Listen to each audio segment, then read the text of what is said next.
without further ado, you're here to hear writers reading their work, and first up is Maureen Boyle, and Maureen is an atheist in this life, but may have been a nun or a Hasidic rabbi in an earlier one. She is also a ballet dancer and an architect in her dreams. Maureen is originally from Strabane and is reading an extract from her poem Incunabula from her recently published book The Work of a Winter.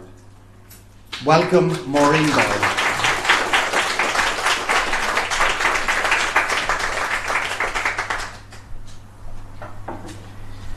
Thank you, Raymond. Thank you, Biddy, for asking me. Incunabula is a sequence at the start of the book that is autobiographical, and it comes from cuna for cradle. So it's really poems about childhood.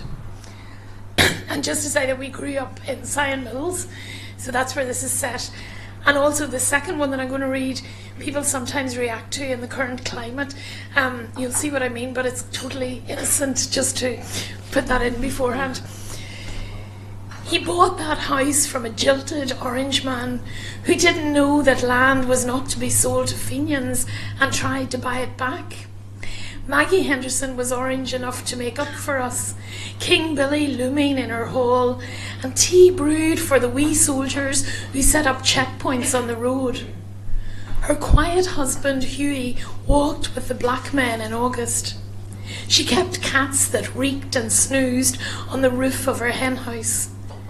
They said there were dead Franciscans under us, a medieval graveyard, but all we ever found were shards of willow pattern when we tried to dig to China, and the monastery overgrown at the turn of the river, where we went to play in the sheep tunnels under the railway lines.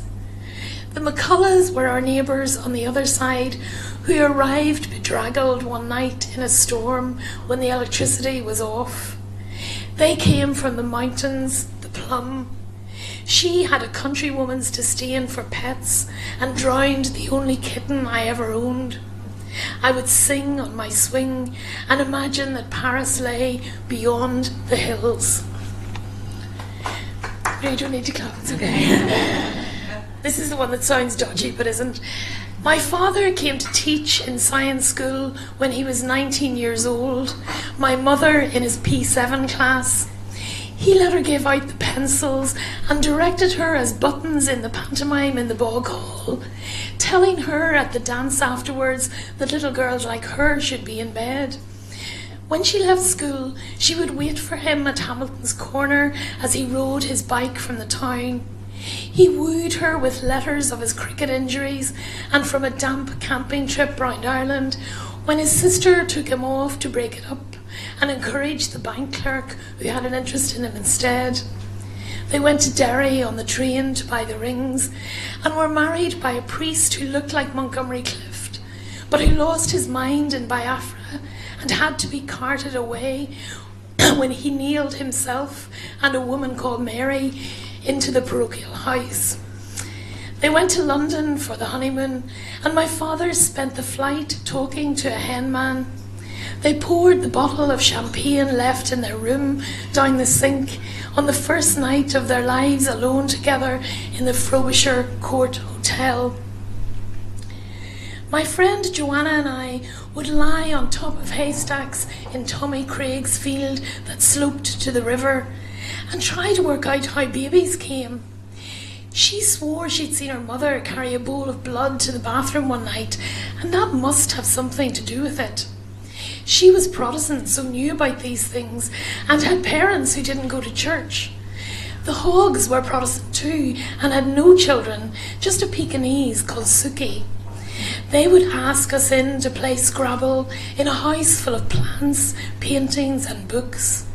Gwenda Lytle told us that they sunbathed in the nude. In summer, the ghost beds of the flax stems stank, and the sickly smell of privet sent us to sleep. On Fridays, we would go for messages to Strabane, pore over magazines bought in the Bridge End, and marvel that the Osmonds lived in a place called Provo. One night, after seeing a documentary on Vietnam, I dreamed soldiers ran up Trummy Craig's field with guns. My granny told me that would never happen here. Thank you.